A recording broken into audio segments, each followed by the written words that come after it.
तक पुरुषों से प्रेम करती हैं।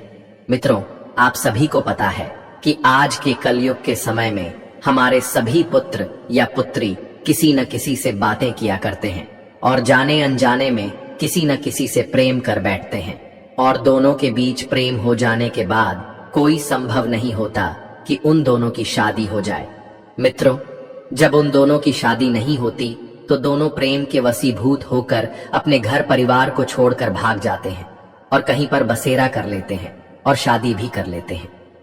मित्रों, आज के कलयुग के समय में ऐसी चर्चाएं हर कहीं सुनने को मिलती हैं। मित्रों, आज के कलयुग के समय में यह सब होना आम बात है। मित्रों, आज आप सभी को बताएंगे कि वह कौन सी स्त्रियां हैं जो अपने पति को मरते दम तक प्रेम करती हैं, और वह कौन सी स्त्रियां हैं जो अपने पति के होते हुए भी पराया पुरुष की ओर आकर्षित रहती हैं और अपने पति से दिखावे मात्र के लिए प्रेम करती हैं। तो मित्रों, आप सभी को वीडियो को शुरू से लेकर अंत तक देखना होगा, तभी मित्रों आप सभी को पता चल पाएगा कि कौन सी स्त्रियां अपने पति से कब तक प्रेम करती हैं।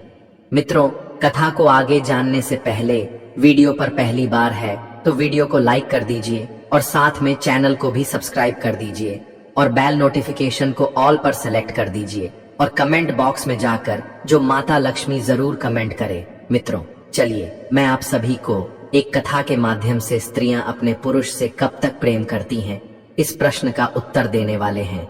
मित्रों, एक बार की बात है, देवी सत्यभामा भगवान श्री कृष्ण के पास जाती हैं और भगवान श्री कृष्ण से पूछते हैं, हे प्रभु, आज मेरे मन में एक विचित्र प्रश्न उठ रहा है। तभी भगवान श्री कृष्ण जी कहते हैं, हे देवी, तुम्हारा प्रश्न क्या है? तुम अपना प्रश्न निसंकोच होकर पूछ सकती हो। तब देवी सत्यभामा कहती हैं, हे प्रभु, मेरा प्रश्न यह है कि समस्त स्त्रियां या पत्नियां अपने पति से कब तक प्रेम करती हैं और कितनी उम्र तक प्रेम करती हैं।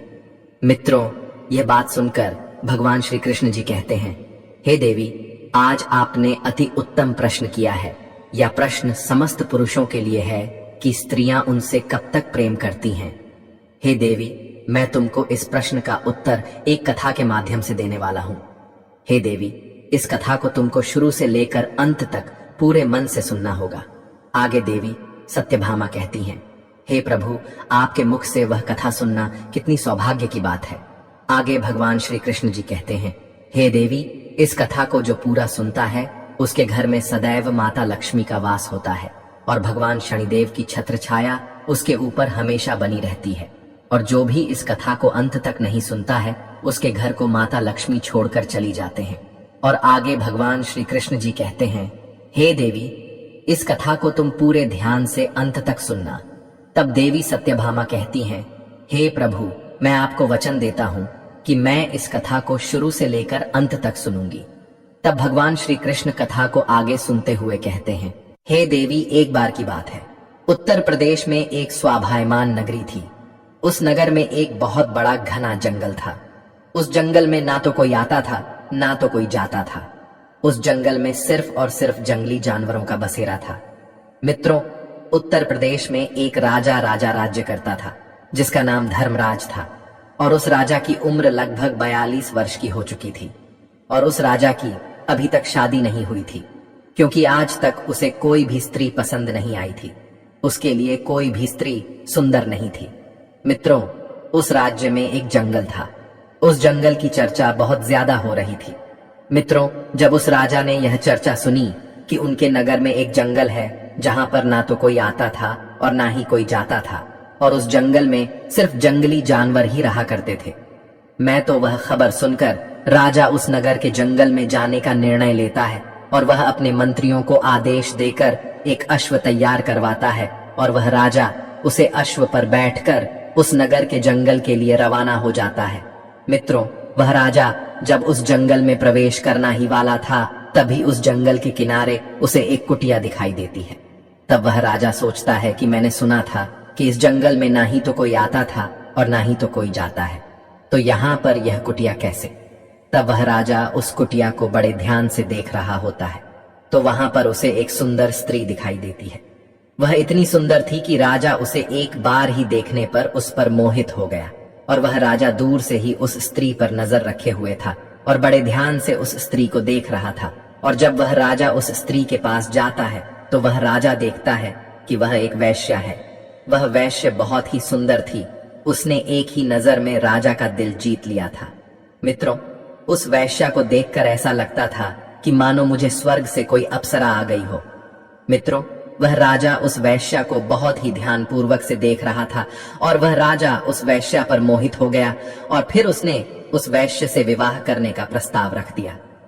मित्रों, उस राजा को पता था कि वह एक वैश्या थी, तब भी वह राजा उस वैश्या का दीवाना हो चुका था।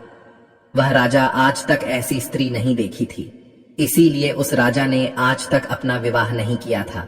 जहां पर 42 वर्ष की उम्र तक अन्य राजाओं की 3-3, 4-4 रानियां हो जाया करती थीं, वहां पर इस राजा ने अभी तक अपना विवाह नहीं किया था।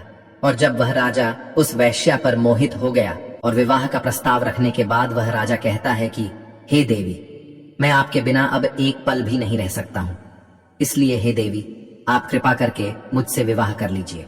और आगे वह राजा कहता है कि हे देवी, मुझे पूरी तरह से मालूम है कि आप एक वैश्या हैं।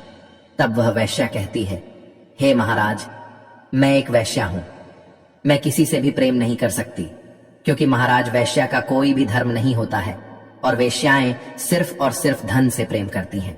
वेश्याओं को जहां पर धन अधिक मिलेगा वहीं पर वैश्या जाएगी। क्या महाराज, आपको पता है कि हमारे जीवन में आपके जैसे हजारों लोग आते हैं और मेरे ऊपर सैकड़ों लाखों स्वर्ण मुद्राएं लुटाकर चले जाते हैं। आगे वह राजा कहता है, हे देवी, मैं आपके कहने का मतलब नहीं समझ पाया हूं कि आप कहना क्या चाहती हैं। हे देवी, कृपा करके आप मुझे विस्तार से बताएं। तब वह वैश्या कहती है, हे राजन, मैं अभी तक कुंवारी हूं, अभी तक मेरा विवाह नहीं हुआ है, फिर भी मैं एक विवाहित स्त्री की तरह ही अपना जीवन व्यतीत कर रही हूं, क्योंकि है राजन, मेरे पास हर दिन नए नए पुरुष आते हैं और मेरे शरीर को अपनी हवस का शिकार बनाकर अपनी हवस बुझाते हैं और मेरे ऊपर हजारों स्वर्ण मुद्राएं खर्च करके चले जाते हैं। हे राजन, मुझे वैश्या होने के कारण यह सब करना पड़ता है। तब वैश्या आगे कहती है, हे महाराज, मेरा आपसे निवेदन है कि आप अपने राज्य के लिए पुनः वापस चले जाएं और आप मुझसे विवाह करने की इच्छा को त्याग दीजिए, क्योंकि आप इस उत्तर प्रदेश के एक प्रसिद्ध और शक्तिशाली धर्मपरायण राजा हैं। आगे वह वैश्या कहती है, हे महाराज, अगर एक राजा किसी एक वैश्या से विवाह करेगा तो न जाने महाराज, हमारे समाज में आपका न जाने कितना अपमान होगा। हे महाराज, किसी राजा को एक तुच्छ वैश्या से विवाह करना शोभा नहीं देता है। आगे राजा से कहती है, हे राजन, न जाने कितनी राजकुमारियां आपको मुझसे भी सुंदर सुंदर मिल जाएंगे। आप उन राजकुमारी के साथ विवाह करके अपना एक सुखी जीवन व्यतीत कर सकते हैं। और हे राजन, अगर रही बात मुझसे शादी करने की, तो आप मेरे शरीर का एक बार भरपूर आनंद लेने के बाद आप अपने राज्य में वापस लौट जाएं। आगे वह राजा कहता है, हे देवी, मैं आपके बारे में सब कुछ जानता हूं, फिर भी मैं आपकी सुंदरता पर मोहित हो चुका हूं। मैं किसी भी हालत में आपसे विवाह करना चाहता हूं। मित्रों, वह राजा उस वैश्या की सुंदरता पर पूरी तरीके से मोहित हो चुका था और उसके प्रेम में अंधा हो चुका था और उस राजा को अब खुद पर नियंत्रण नहीं हो रहा था। मित्रों, फिर उस राजा की जिद पर उस वैश्या ने कहा है, राजन, ठीक है, मैं आपसे विवाह करने के लिए तैयार हूं, मैं आपसे विवाह अवश्य करूंगी, मैं आपकी रानी अवश्य बनूंगी, परंतु महाराज, मेरी कुछ शर्तें हैं जिन शर्तों को आपको मंजूर करना होगा। अगर आप मेरी इन शर्तों को मंजूर कर लेते हैं तब मैं आपसे विवाह कर लूंगी और मैं आपकी रानी बन जाऊंगी। तब वह राजा कहता है, हे देवी, आप अपनी शर्त बताएं, मैं आपकी शर्तें अवश्य मानूंगा।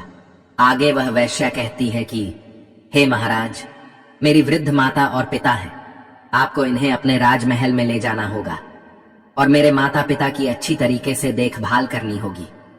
और अगर मेरे माता पिता को कभी भी कुछ भी हो गया, कोई भी परेशानी हो गई, तो मैं आपके राजमहल को छोड़कर चली आऊंगी। और महाराज, मेरी दूसरी शर्त यह है कि आपके महल में रहकर मैं जो भी करूंगी आप मुझे रोकेंगे नहीं। जिस दिन आपने मेरे ऊपर कोई भी पाबंदी लगाने की कोशिश की तो मैं उस दिन आपके राजमहल को छोड़कर चली आऊंगी। मित्रों, ये दो शर्तें उस वैश्या ने राखी और फिर वह राजा तो वैश्या के प्यार में अंधा हो चुका था। वह उस वैश्या की इन दोनों शर्तों को मान लेता है और उस वैश्या को वचन दे देता है और कहता है, हे देवी, आप जैसा कहोगी वैसा ही होगा, परंतु आप मुझसे विवाह करके मेरे राजमहल चलिए, क्योंकि मैं आपके बगैर अब एक पल भी व्यतीत नहीं कर सकता। क्योंकि हे देवी, मैं आपसे बहुत अधिक प्रेम करता हूं और मैं आपके बगैर जीवित नहीं रह सकता। इसलिए हे प्रिय, आप देर ना करते हुए मुझसे विवाह करके हमारे राजमहल में चलिए, और आपने जो शर्तें बताए हैं मैं उन्हें पूर्ण तरीके से उन शर्तों का पालन करूंगा। फिर मित्रों, उस वैश्या ने उस राजा से शादी कर ली और फिर अपने बूढ़े माता पिता को लेकर उस राजा के साथ विवाह आदि संपन्न करके वहां से राजमहल के लिए प्रस्थान कर जाती है। और वह राजा उस वैश्या को लेकर अपने राजमहल में आ जाता है और वहीं पर दोनों एक साथ महल में रहने लगते हैं। और उस वैश्या के बूढ़े माँ बाप को एक सुंदर से कमरे में छोड़कर और सैनिकों को कुछ आदेश देकर वहां से चला आता है। और मित्रों, जब यह बात वहां की प्रजा तक पहुंचती है तब प्रजा को यह मंजूर नहीं था कि हमारे महाराज किसी एक वैश्या के साथ रहे। हमारे महाराज के लिए तो हजारों रानियां लाइन लगाकर खड़ी हो जाएंगी, परंतु हमारे महाराज ने एक वैश्या से विवाह कर लिया। मित्रों, उधर वह राजा उस वैश्या से विवाह करने के बाद उस वैश्या के साथ प्रेम पूर्वक अपना जीवन व्यतीत करने लगा। मित्रों, वह राजा अब तो राज दरबार भी लगाना भूल चुका था, क्योंकि मित्रों, वह राजा उस वैश्या के प्यार में इतना अंधा हो चुका था कि वह अपनी पत्नी को छोड़कर कहीं नहीं जाता था। वह राजा दिन और रात अपनी पत्नी के साथ व्यतीत करता था और पूरी प्रजा मंत्रीगण राजा के इस हरकत से बहुत नाराज थे। मित्रों, अब वह राजा राज दरबार लगाना भूल चुका था। अब प्रजा को कुछ समझ में नहीं आ रहा था और एक मंत्री राजा को बहुत समझता था, परंतु उस मंत्री के समझाने के बाद भी उस राजा को कुछ भी समझ में नहीं आ रहा था। फिर कुछ मंत्रियों ने मिलकर आपस में विचार विमर्श किया और अपने नगर के कुछ सतर्क चोरों को बुलाया और उन चोरों से कहा कि तुम्हें उस वैश्या की बूढ़े माँ बाप की हत्या कर देनी होगी। इसके लिए मैं तुम्हें 5 लाख स्वर्ण मुद्राएं देता हूं। जब उन चोरों ने 5 लाख स्वर्ण मुद्राएं पानी की बात सुनी तो वह चोर मंत्रियों से बोले कि मंत्री जी, आज आपका काम हो जाएगा। आज रात में मैं उस वैश्या की बूढ़े माता और पिता की हत्या कर दूंगा। तो मित्रों, जैसे ही आधी रात हो चुकी थी और रात का तीसरा प्रहर चल रहा था, तभी उन चोरों ने छुपते छुपाते राजमहल में प्रवेश किया और उस वैश्य के बूढ़े माँ बाप के कक्ष में जा पहुंचे और उन दोनों को मौत के घाट उतारने ही वाले थे। तभी बूढ़े माता पिता जोर जोर से चोर चोर चिल्लाने लगी। तभी उन चोरों ने बिना कोई देरी किए उन दोनों को मारकर वहां से भाग जाते हैं। जब उस वैश्या ने अपने बूढ़े माता पिता की आवाज सुनी तो उसने महाराज से कहा, हे राजन, लगता है हमारे माता पिता को कोई समस्या है।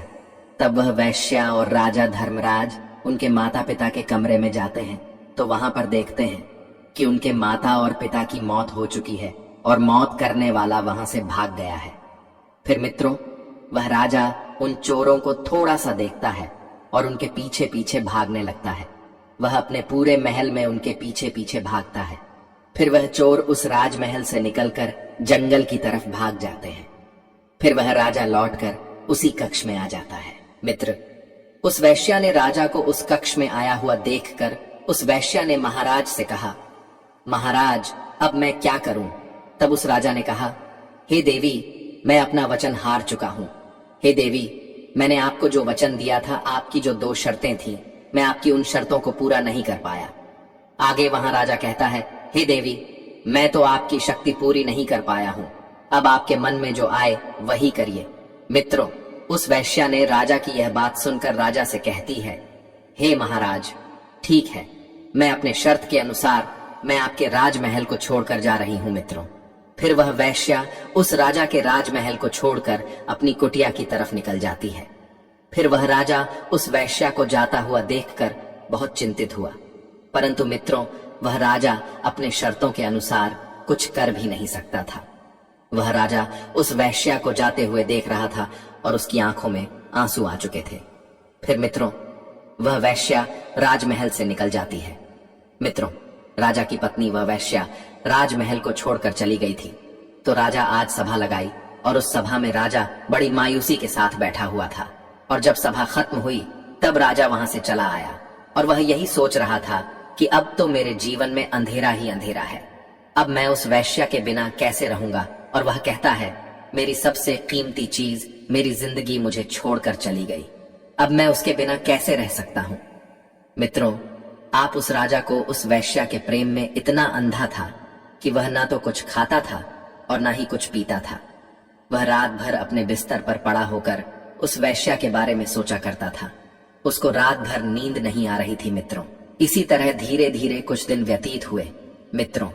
अब तो वह राजा पूरे दिन अपने बिस्तर पर पड़ा रहता था और वह मन ही मन सोचता है कि मेरा चैन और सुख सब कुछ मुझसे छीन लिया गया, और कहता है मेरे पास से सब कुछ चला गया मित्रों।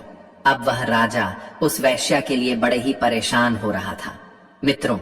अब उस राजा को अपने आप को संभाल नहीं जा रहा था और एक दिन वह अपना अश्व पर बैठकर इस जंगल की तरफ, जहां पर वैश्या की कुटिया थी, वहां के लिए रवाना हो गया मित्रों।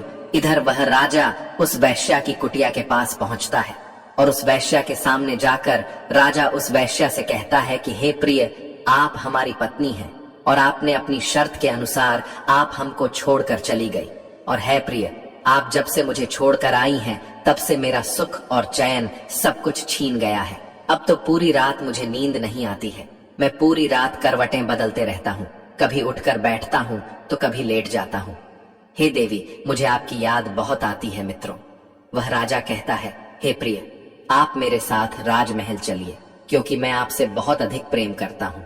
राजा की यह बात सुनकर वह अवश्य कहती है, हे राजन, मैं कुछ दिन आपकी पत्नी बनकर आपकी महल में रही और आपको अच्छी तरीके से मालूम है कि मैं एक वैश्या हूँ।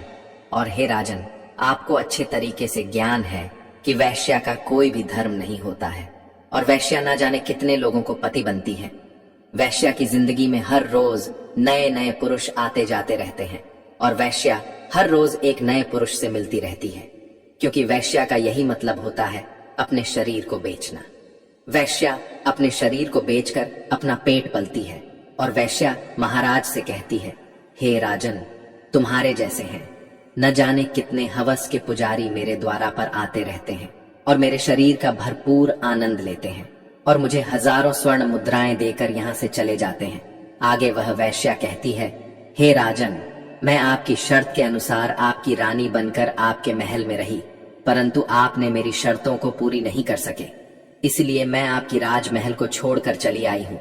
हे महाराज, अब जिद ना करें, आप वापस अपने महल में चले जाएं। अब मैं पुनः वापस नहीं जा सकती हूँ।